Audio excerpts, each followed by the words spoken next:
जब हमें जिस्मानी चोट लगती है तो हम क्या करते हैं, और जिस्मानी कट लग जाए या कोई चोट लग जाए, उसके लिए हमारे घर में कोई ना कोई किट मौजूद होती है, राइट। हम उसके लिए जो है पट्टी कर लेंगे, हम उस पर कोई ऑइंटमेंट लगा लेंगे, हम उसे हील होने का मौका देते हैं।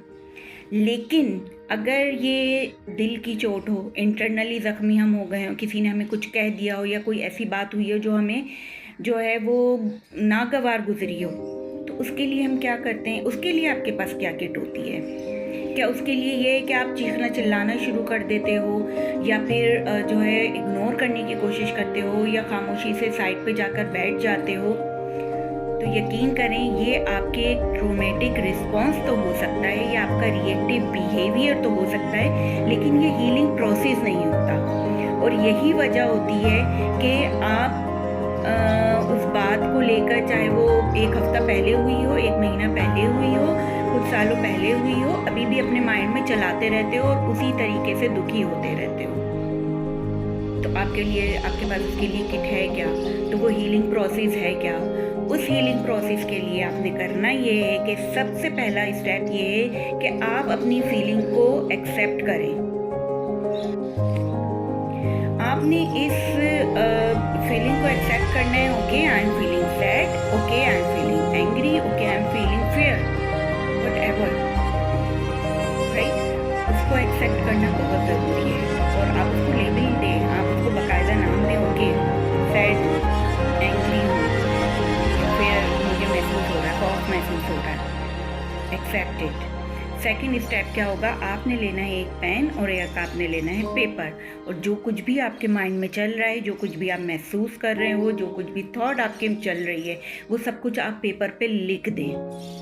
उस पेपर पे आप सब कुछ लिख दें, और लिखने के बाद आपने उसको टीयर करना है, और टीयर करने के बाद या तो उसे फ्लश कर दें, या फिर आप उस पेपर को, बेस्ट तो ये होता है कि आप उस पेपर को बर्न कर दें, उसे आप जला दें। एक दफ़ा करें, एक दफ़ा करने के बाद आपकी थॉट फिर दोबारा उसी पे चल रही हैं, तो अगेन डू इट, उसको दोबारा करें, वो बर्न इट।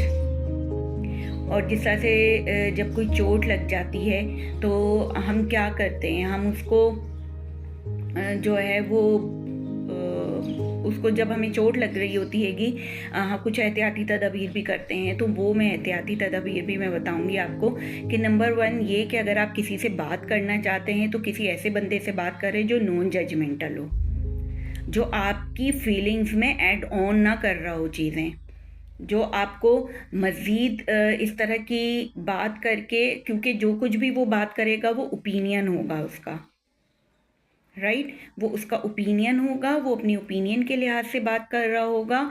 लेकिन अगर आप उस बात को सुन के मज़ीद आपकी फीलिंग स्ट्रॉन्ग होती जा रही हैं, तो इट मीन्स कि वो राइट पर्सन नहीं है बात करने के लिए, राइट। नंबर 2, दूसरा ऐसा शख्स आपने नहीं बात करनी जो आपकी फीलिंग्स को जो है वो इग्नोर कर रहा हो, राइट।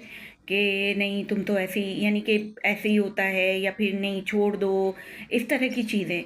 तो आपने अपना दोस्त खुद बनना है।